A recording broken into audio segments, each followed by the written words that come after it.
I'm like, bro, I'm not even your girlfriend or your wife or anything, and you're doing this much for me. Like, my friends really be setting standards for whoever my next man is, because look at what my friends are doing for me. Then you want to come and date me and you'll be doing the right thing. I'm out of your mind.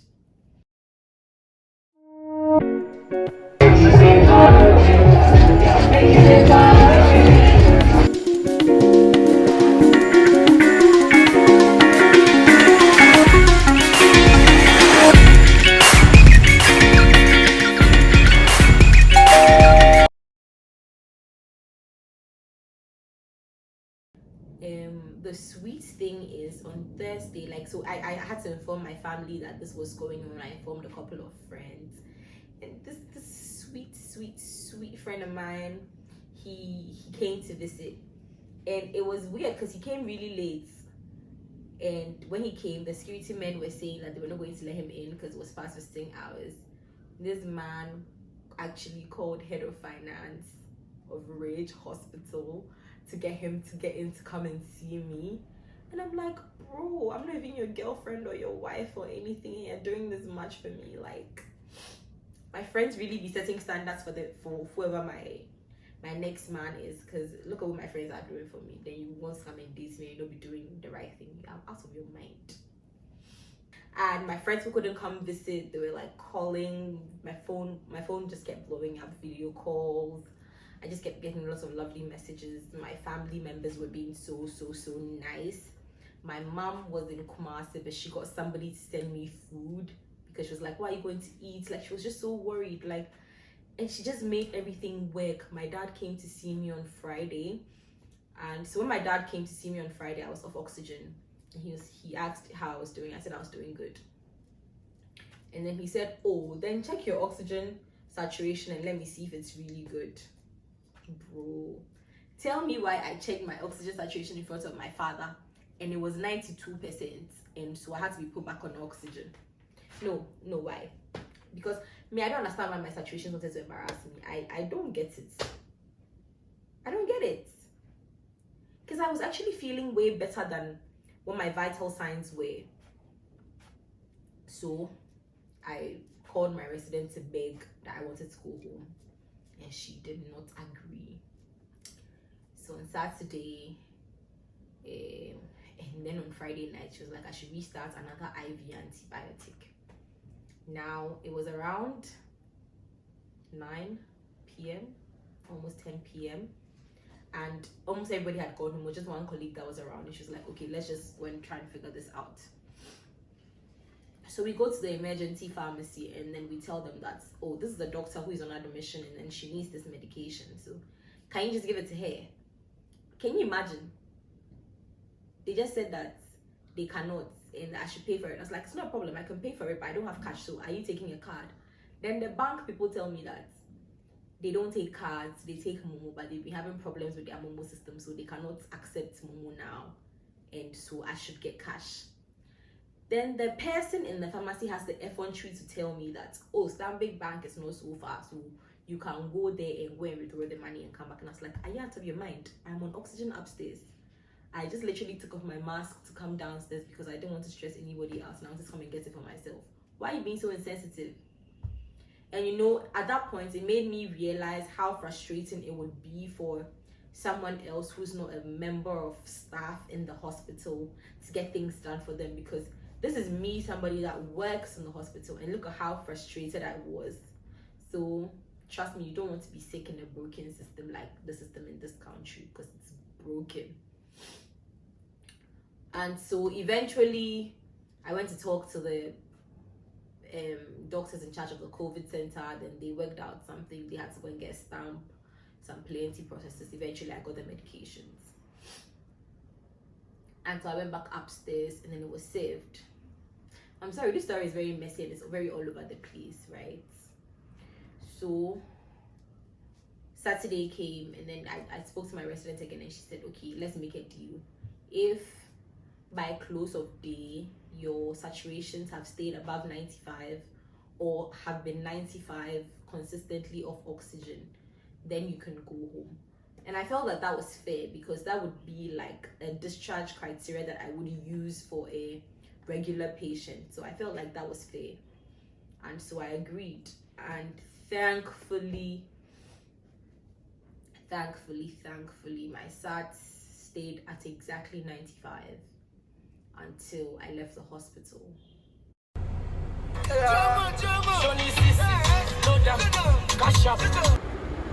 Cash out, bill small money, ball out, same boat. Run you get to show clients, lock if you no get money, leave EFCC more, jackpot.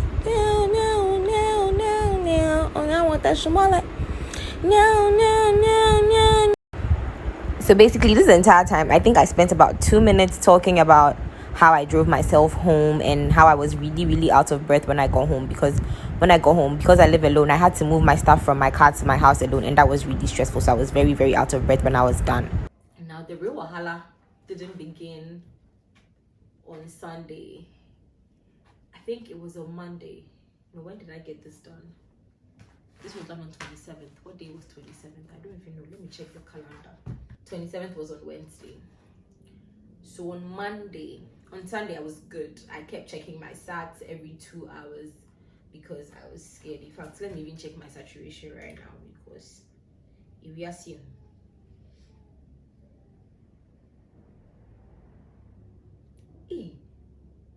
I don't know if you can see, it was 92, now it's 93. I don't know if this is very visible, but I really hope you can see. It was 94 now. I mean, at this point, I've just decided that I think that my SATs are going to be like this for a bit, like post-COVID sequelae, because I don't understand what's going on. I don't. There's no medical explanation except post-COVID sequelae at this point. So on 25th, which was the Monday, I started feeling this weird thing in the night. So during the day I was good, I was home, I had a great day. There were the bursts of breathlessness, but generally my day was good. Now what freaked me out was, so I've been good all day, right? And then around 8 p.m. I'm lying in the same couch watching YouTube videos, which is what I do when I'm bored. And then suddenly I can't breathe. And it's not like I was breathing and it wasn't breathing. I just could not breathe. And it lasted for about 40 minutes, and I was so miserable the entire 40 minutes, and it stopped just as abruptly as it had started. So I was wondering, hey, I didn't echo to cry inside my body, like, have my house people got to do collaboration with COVID? Because what's this? I just didn't get it. And it was I felt that those 40 minutes honestly felt like 4 hours. I'm not going to lie, because I was on my knees, I was crying, I laid down on my chest flat. It was terrible. I promise you, this is my last chance. The last chance in the world. The last chance. So they went to discuss it with one of the people in the COVID ICU, and someone else, I think my consultant, and they decided I should go and do a CTPA. So a CTPA is like a chest CT scan with contrast, so it looks at your blood vessels. Because at that time, my first the COVID test that I did at Ridge had come back, and then they were saying that it was negative. Everybody was like, no, you can't be COVID negative, because we see the clinical picture, and the clinical picture is not the picture of a COVID negative person. Because if it's COVID negative, then there has to be another medical explanation for what's going on with you. So I went through the CTPA to rule out a pulmonary embolism, because at the time that I couldn't breathe, I also had very terrible chest pain, and it could have been a pulmonary embolism. So to rule out that, a pulmonary embolism is basically a clot in your lungs, right? And so to rule that out, and also to make sure, I mean, it was a CT scan, so obviously my to see what was going on in my chest, right? So I went to do the CT, and story time. That CTP is the whole story time on its own. Because if I tell you that getting a contrast injection is the most confusing thing I've ever experienced in my life, no cap. You may breathe normally. So this was me getting the CTPA done. It was done in 3 phases: the control, the non-contrast, and then the contrast one. So before she injected the contrast, she told me that I was going to feel a burning sensation within my body. And you would not believe where the burning sensation started from. It's PG rated 18. If you want to know where it started from, slide into my DMs and I'm going to give you that information. But I do not wish that kind of heat on anybody. So, what else happened? So I went to get the CTPA done on Tuesday. And thankfully, I did not have any clots in I did not have any PEs. I did not have any outstanding consolidations. I did not have any permanent lung damage. The only thing that was abnormal on this is the CTPA film. I will show it to you, but sorry. The only thing that was abnormal on the CTPA was there was loss of aeration at the peripheries of my lungs. I.e., when I breathe, the air doesn't go to the sides of my lungs, like the borders of my lungs. But nobody knows why. But it looks like COVID does weird things, right? So, at least, hopefully, I'm going to recover. Hopefully, I'm going to recover from that. And my saturations are going to improve. But it didn't stop. After I did the CTP on Tuesday night, it happened again. And so they asked me to go and repeat the COVID test at a private facility. So they recommended leading, and then I went to leading to repeat it. And at leading, it was an oropharyngeal swab. So the first test was a sputum sample. At leading, they took an oropharyngeal swab. And I was asked to do a Ddimer, like the serum markers for COVID. So Ddimer, ESR, CRP, LDH, ferritin. That's a lot of technical things, yeah. But I was asked to do those as well. And bro, being sick in this country is not cheap. So don't be sick. Being sick in Ghana is not cheap at all. Like I'm going to do a calculated expense of everything that I had to pay for, and then you guys are going to have a clearer idea of how much I've spent in just a week. So I went to do the Ddimer and it was high, but Ddimer is very unspecific, so the fact that it was high didn't really mean anything. The second test results from leading came back also negative. So but at that time I was feeling better, so I'm supposed to go and test again, but I feel like there's no point because now I feel really good. Even though my saturations are not up back to what they used to be, I feel better. And so I don't see the point because I've already resumed work anyways. I didn't die. That's what matters. I'm alive. That is what's important at this point. So I'm really grateful to be alive. And I'm not going to test again. If I perish, I perish. If I perish, I perish. I can't keep myself. But I feel like we take precautionary measures too lightly, right? We take them too lightly. We joke with them because some of us do not even believe that COVID is real.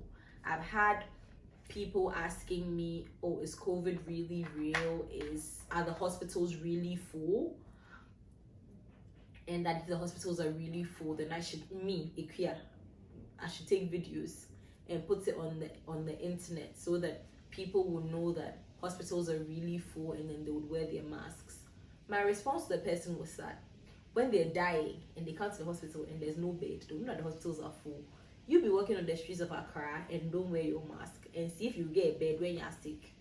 Because the COVID situation right now is really crazy. There's multiple people that are being seen in wheelchairs and people are dying like flies. from other things that may not even be COVID, but because you're suspected to have COVID and you're in isolation, you might die of something else. On 29th, I was told that the patient that I saw on Saturday night had passed. The 36-year-old, he was 36, he had no comorbidities, he was just in Ghana for 2 weeks to visit family, and he passed. And when I was told that, I just started freaking out immediately. I was like, does this mean that I'm also going to die? Because he did not look like he was going to die when I saw him. I mean, he had a bad chest, but it looked like something that was going to resolve and get better. So I feel like you might think that you're too young to die, or you're too young to get the severe forms of COVID, or you get COVID and you be asymptomatic. But you'd be surprised. I know a 27-year-old that's died from COVID. I know a 30-year-old and a 36-year-old. There are people that are young, a 28-year-old with no comorbidities that just got COVID and his saturations wouldn't come up and he just died. And he was also feeling good, like he was feeling like I was feeling. His only issues were that his saturations wouldn't come up, the exact same thing that was wrong with me. And he died.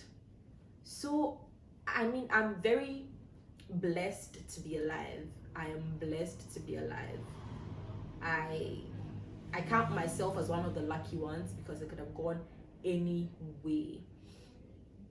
If you're not feeling good and you test for COVID and it's negative, and you test for every other thing and every other thing is negative, trust me, you have COVID.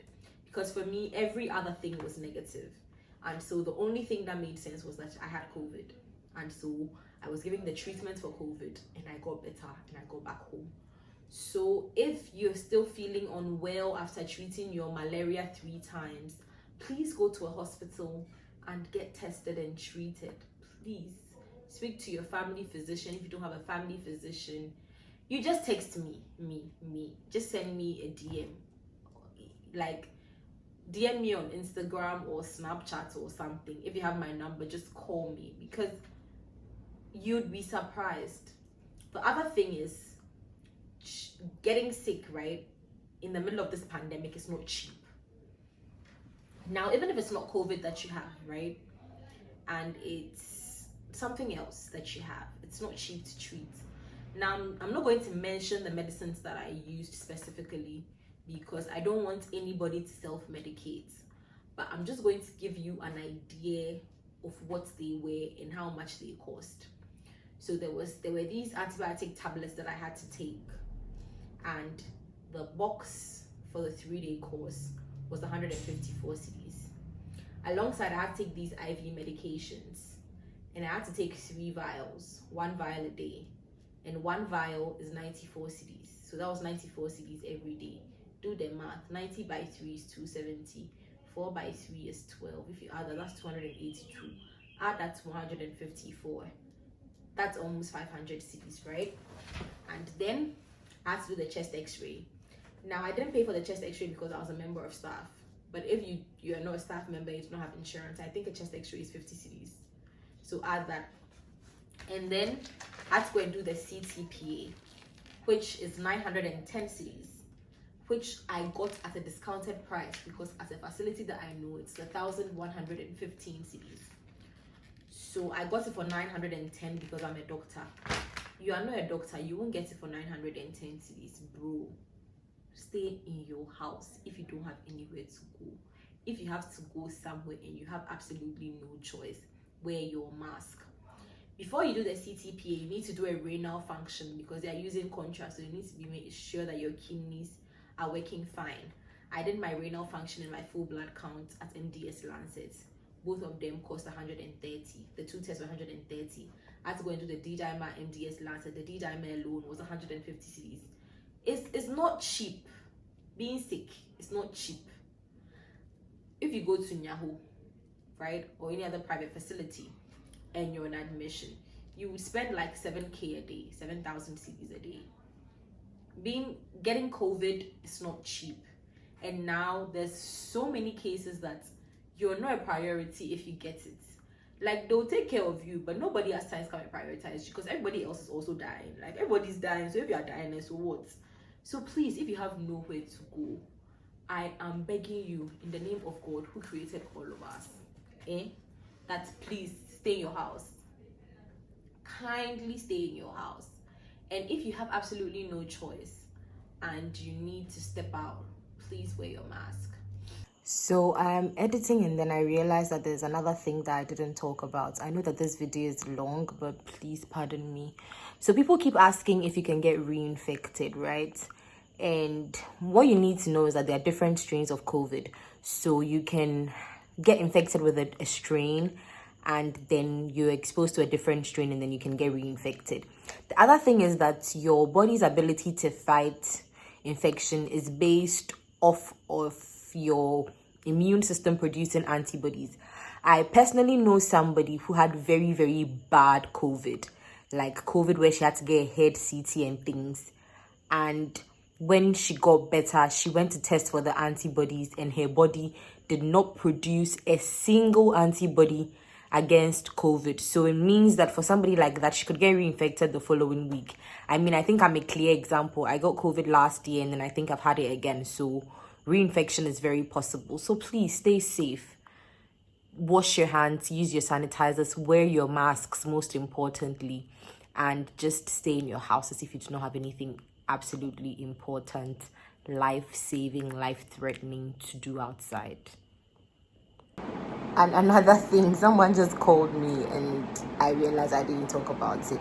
So people are walking on the streets without your masks because you think that testing for COVID is free.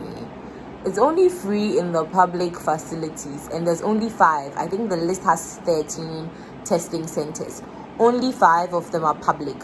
And so those are the only places where it's free. And at the places where it's free, your results will take like 300 years before it comes. And it's probably going to be negative, even if you are positive. So you're better off going to test at a private center and paying for it. I paid 300 cedis for my second test. And that was because I wanted it in 24 to 48 hours. If you want it in 4 hours, I think it's 1,200. You can check on Ledding's website. But it's somewhere around 1,000 or 1,200. It is not cheap to test for COVID. It is not free to test for COVID. Wear your mask. I don't know what to say. If you have any COVID related questions that you'd want to ask, you can ask in the comment section. You can send me a DM, you can send me an email, whichever way I'm going to respond. If there's anything you want, anything that bothers you that you want to talk about, possibly you think you have COVID, you're not sure, anything, talk to any doctor or any healthcare worker, honestly, and get something done about it, because COVID is real. People are dying. I don't want you to be a statistic. I don't want your name to be part of the names that are part of the people that are dead. It's okay. Like, let's just try and, like, COVID should be open. So they can open outside for us to go and jam. If people keep going out and keep getting infected, outside is not going to be opened. Also, if you think you're sick and you think you have COVID, stay away from people. Isolate. Some of you, I don't know what's wrong with you. You know you're sick. You know it might be COVID. You still go to work and go and expose other people. You still sit in a church room and expose other people. Why are you so selfish? Why? No, tell me, why are you so selfish? It just doesn't make any sense. And so this video has been long, man. I'm just gonna end it here. And don't forget to subscribe. If you've watched up to this point, you're the real G. I absolutely love you, and see you next week Friday in my next video. Ooh, wait, next week is Valentine's week, so you might get 2 videos from me. If that's gonna happen, then I'm going to post on Thursday instead of on Friday, so that I can post a video on Sunday as like the Valentine's special. So let's just see what happens. Let's see if all the plans that I have fall through, then I'm gonna come through for you guys, because I'm here for you. See you in my next video.